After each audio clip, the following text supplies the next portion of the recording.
பேசும்போதெல்லாம் லைவ் கொடுக்கிற சட்டப்பேரவை நான் பேசும்போது மட்டும் எதுக்கு வந்து அதை டிஸ்கனெக்ட் பண்றாங்க அப்படிங்கிற கேள்வி தான். சட்டப்பேரவையில் சபாநாயகர் அப்பாவு நியாயமாக நடக்கவில்லை என்றும் எதிர்க்கட்சியினர் பேசும்போது மட்டும் லைவை கட் செய்வதாக பாஜக எம்எல்ஏ வானதி சீனிவாசன் கடுமையாக விமர்சித்துள்ளார். சட்டப்பேரவையில கேள்வி நேரத்தை நேரடியாக ஒளிபரப்பு பண்றோங்கிறாங்க.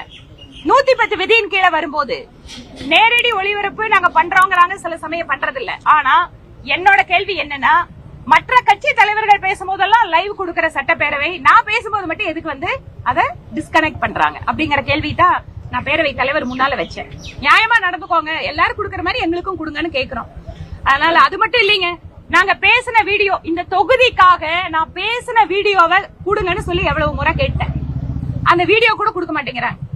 நான் வந்து 10 விஷயம் பேசுறேன், அதுக்கு வந்து மந்திரிங்க பதில் சொல்றாங்க அப்படின்னா வீடியோ எப்படி தெரியுமா கொடுக்கறாங்க? நான் எந்திரிச்சு நிக்கிறத காட்டுறாங்க. அதுக்கப்புறம் அந்த மினிஸ்டர்ஸ் எல்லாம் பதில் பேசுற வீடியோவை கூட்டு இதாம வீடியோன்னு கொடுக்கறாங்க. நான் இன்னும் கூட கேட்டேன், உங்களுக்கு எதிராக கருத்து ஏதாவது நான் சொல்லலாம் கூட நீங்க கட் பண்ணி வச்சுக்கோங்க, ஆனா அந்த எடிட்டருக்கு ஆஸ்கார் அவார்டு கொடுக்கணுங்க. எப்படி எடிட் பண்ணி கொடுக்கறாரு? நாங்க பேசுறது ஒரு இது நான் மட்டும் சொல்லுங்க, எதிர்கட்சி தலைவர் இதே குற்றச்சாட்டை வச்சிருக்காரு. ஜனநாயக ரீதியா நடத்துறோம், சமூக நீதியோட நடத்துறோம், அவங்க பேசுறதுக்கும் நடந்துக்கிறதுக்கும் சுத்தமா சம்பந்தமே இல்லைங்க. இதுதான் பேரவை தலைவர் மேல அண்ணா திராவிட முன்னேற்ற கழகம் நம்பிக்கையில்லா தீர்மானமே கொண்டு வந்துட்டாங்களே.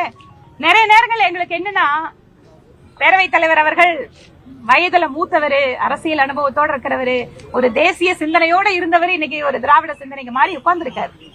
அவர் நல்லபடியா இருக்கணும், நல்லபடியா அவரோட அரசியல் வாழ்க்கை இருக்கணும், அதெல்லாம் மாற்று கருத்து இல்ல. ஆனா அவர் நிறைய நேரங்கள் என்ன நினைச்சிடுறாரு, மினிஸ்டர் சொல்ற பதிலெல்லாம் அவரே சொல்லணும்னு ஆசைப்படுறாரு. அதனால எங்களுக்கெல்லாம் அது பெரிய சிரமமா இருக்கு. நாங்க ஒண்ணு சொல்ல ஆரம்பிக்கிறதுக்கு முன்னாடியே அவர் வந்து பதில் பேசிடுறாரு. செய்திகளை உள்ளது உள்ளபடி தெரிந்து கொள்ள ரெஃப்ளெக்ட் நியூஸை சப்ஸ்கிரைப் பண்ணுங்க.